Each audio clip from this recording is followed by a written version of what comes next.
Salut tout le monde, aujourd'hui on se retrouve pour une nouvelle vidéo et comme vous avez vu dans le titre, aujourd'hui je vais vous partager quelques mangas animés que je trouve complètement sous-cotés, c'est-à-dire des mangas qui méritent une meilleure place dans le cœur du grand public et une meilleure place dans la culture pop.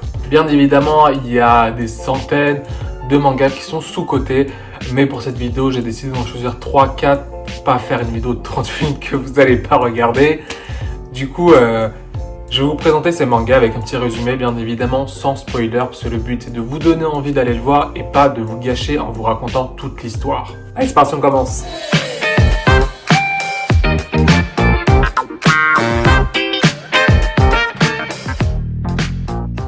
On commence avec Erased, un manga constitué de 8 volumes sorti entre 2012 et 2016 et un animé qui a débuté en début 2016. C'est l'histoire de Satoru, un jeune mangaka qui n'arrive pas trop à percer, du coup il est livreur de pizza. Il a un certain don qui fait qu'il arrive à remonter le temps de quelques minutes avant qu'un accident se produise. C'est pas un pouvoir qu'il contrôle lui-même, mais c'est un don qu'il a. Et un jour il va remonter le temps de 18 ans lorsqu'il était à l'école primaire, pour réussir à attraper un criminel qui a kidnappé et tué 3 de ses camarades.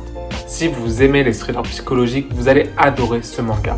Je le conseille, comme j'ai dit, il est disponible sur Netflix, donc n'hésitez pas à aller le voir. L'histoire est très bien écrite et très bien ficelée, même si à un moment on peut se dire que c'est un peu, on tourne un peu en rond, et à la fin, elle est super bien. Moi, j'ai adoré, que ce soit sur l'écriture ou que ce soit le manga. Vraiment, je le conseille vachement, allez le voir. Et je le trouve totalement sous-coté parce que j'ai l'impression que personne ne le connaît. Avant que je tombe par hasard sur cet animé sur Netflix, je le connaissais pas et j'en avais jamais entendu parler. Après, une fois que je l'ai vu, une fois que j'en ai parlé autour de moi, j'ai vu qu'il y en avait certains qui l'avaient vu et qui le trouvaient aussi génial. Pour vous dire, en fait, les gens qui l'ont vu, il est vraiment génial. Mais c'est pas un manga qu'on va forcément parler, qu'on va forcément vendre. Et je trouve ça vachement dommage parce que pour le coup, c'est vraiment un super bon manga. Je vous conseille vraiment d'aller le voir. C'est pas fait, peut-être que vous l'avez déjà vu, mais juste, vous seriez d'accord avec moi dans ce cas-là. C'est pas le premier animé, le premier manga qu'on va parler, qu'on va conseiller aux gens. Et c'est bien dommage en vrai parce qu'il est tout simplement génial. On passe au suivant qui est Satan 666, un des mangas que j'adorais quand j'étais au collège et qui est écrit par Seishi Kishimoto, qui n'est autre que le frère jumeau de Masashi Kishimoto, le créateur de Naruto. Et le manga est tout simplement super bien. Après, ça reste un shonen classique. Mais justement, si vous aimez bien les shonen, clairement, normalement, Satan 666, vous allez adorer parce que il reprend tous les caractéristiques d'un shonen basique, mais dans le bon sens, bien évidemment. C'est l'histoire de Ruby qui veut devenir une chasseuse d'Opart. Les Opart, c'est des objets qui offrent des pouvoirs à certains humains. Et en fait, elle va rencontrer Geoflids, un petit garçon qui va la sauver d'un méchant. Et de là, va se nouer une amitié entre les deux et ils vont vivre plein d'aventures qu'on va suivre. Et l'histoire, c'est que Geoflids est possédé par l'esprit de Satan. Et Geoflids veut conquérir le monde. Alors, on voit quelques similitudes avec Naruto, comme par exemple le petit garçon qui est possédé par un esprit qui fait facilement penser à Naruto et à l'esprit Kyuubi. Et justement, ce manga a beaucoup été critiqué par ses ressemblances avec Naruto.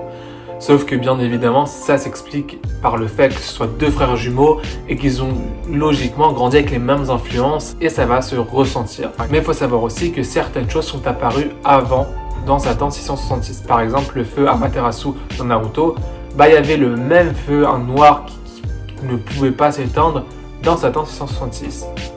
Donc, le qui a copié qui, faut pas penser à ça, il faut juste se dire que c'est deux jumeaux qui ont grandi ensemble et qui ont eu les mêmes influences.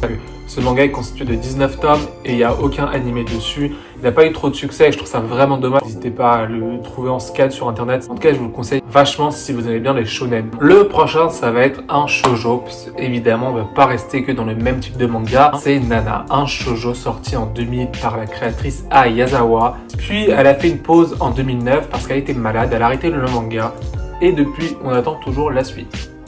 Alors, c'est une comédie, drame romantique sur la vie de filles qui s'appellent Nana, qui vont se rencontrer par pur hasard dans le train et qui vont voir qu'elles ont beaucoup de similitudes, que ce soit l'âge, que ce soit le prénom, ou que ce soit les raisons pour lesquelles elles vont à Tokyo. Mais à côté de ça, elles sont totalement opposées, que ce soit culturellement parlant, que ce soit dans le style de vie, ou que ce soit dans le style vestimentaire. Elles sont totalement opposées. Et par un pur hasard, elles vont se retrouver sur la même visite d'appartement. Elles vont décider de vivre en colocation. Alors ce shoujo, clairement, je le trouve super bien, sachant que à la première lecture, quand t'es petit, tu peux le lire d'une façon très linéaire, en mode tu suis juste les histoires d'amour ou les histoires de vie des deux filles. Sauf que quand tu le relis ou quand tu le revois plus tard, tu vois le fond ou les différents niveaux de lecture du manga. Que ce soit les liens amicaux, soit les liens amoureux. Ce manga, en fait, il reconstitue beaucoup de thématiques très intéressantes et super intéressantes à analyser et à voir dans ce manga. Du coup, j'ai revu l'anime il y a pas longtemps et j'avais vraiment l'impression de regarder une série pour adultes. Genre vraiment, et je trouve ça super bien pour un manga, surtout qu'il est sorti en 2000, et si bien construit et avec des personnages quand même très profonds. Parce que le manga va traiter des sujets comme la dépendance affective et les relations avec autrui très bien et vraiment super intéressant. Et en plus de ça, quand tu le regardes, tu le regardes en kiffant parce que ça reste quand même un peu drôle et tu t'attaches beaucoup aux personnages. Si vous êtes très comédie romantique, je vous conseille vivement d'aller le regarder. Les épisodes sont disponibles sur YouTube. Et on termine avec le 5e manga qui a vendu le plus d'exemplaires dans le monde de l'histoire des mangas, qui a sorti son premier volume en 94 et qui aujourd'hui compte 98 volumes et continue toujours à vivre, à vendre des millions d'exemplaires, à sortir des films qui ont toujours un grand succès. Et l'anime compte plus de 900 épisodes et continue toujours. Vous allez me dire, mais pourquoi tu as choisi ça s'il a tant de succès? C'est qu'en France, il est quasiment inexistant. Il n'est pas du tout aussi populaire qu'il est au Japon, par exemple, ou dans d'autres pays dans le monde. Je parle bien évidemment de Détective Conan. Et si vous me connaissez un minimum, vous savez que j'adore ce manga. J'ai grandi avec et je continue de grandir avec parce que j'adore et je continue à regarder. C'est vraiment génial. L'histoire, c'est quoi? C'est Shinichi qui va malheureusement boire une drogue et qui va redevenir tout petit. Et en fait, il va vivre du coup chez Ran, une amie, un peu sa meuf, pas officiellement, mais c'est un peu sa meuf. Il va vivre chez elle sans qu'elle sache que c'est Shinichi. Il va se faire passer pour Conan, un petit cousin de Shinichi, et va demander à Ran d'habiter chez elle, ce qu'elle va accepter avec son père, Kogoro Mori, qui est détective, mais c'est un nul.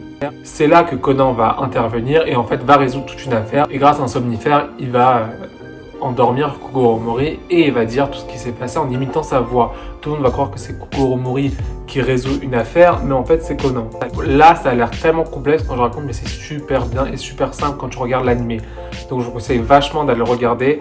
C'est vraiment génial. Si vous aimez tout ce qui est suspense, enquête, énigme, vous allez adorer ce manga. Il faut savoir que chaque épisode, c'est une enquête, ou alors parfois, tu as des enquêtes qui durent 2-3 épisodes. Bref, c'est vraiment un manga génial, je vous conseille. Si vraiment je dois vous conseiller un manga, ce sera vraiment celui-là. Je l'adore. Il est disponible sur aucun site en streaming, surtout en France, parce que comme j'ai dit, en France, à partir du 200e épisode à peu près, ils ont arrêté de faire les doublages, ils ont arrêté de les produire en France. Pareil pour les films, ils n'ont plus traduit les films après le 4e, alors qu'ils en sont au 20e, je crois, au Japon. Et il faut savoir qu'au Japon, c'est toujours un grand succès. Je ne sais pas ce que Netflix ou Prime Video attendent pour acquérir les droits et diffuser ces putains d'épisodes. D'ailleurs, ça me fait penser à un autre manga aussi que je trouve super sous-coté, qui est dans le même délire, c'est les enquêtes de Kindaichi. Pareil, c'est un jeune adolescent qui va résoudre des enquêtes. Il est un peu naïf, il est un peu bebête, mais il est très intelligent et il va réussir à résoudre de grandes enquêtes. Et c'est super bien. Et en vrai, c'est presque le même délire que Détective Conan. Si vous connaissez Détective Conan et que vous voulez un autre manga du même délire, je vous conseille les enquêtes de Kindaichi, qui est très bien. Voilà, c'est tout pour cette fois-ci. J'espère que ça vous a plu. J'espère que vous avez découvert de nouveaux mangas animés. Et n'hésitez pas à vous commenter quel est votre manga ou vos mangas les plus sous-cotés. Je ferai peut-être une vidéo avec d'autres mangas animés sous-cotés. On se dit à très bientôt pour une prochaine vidéo.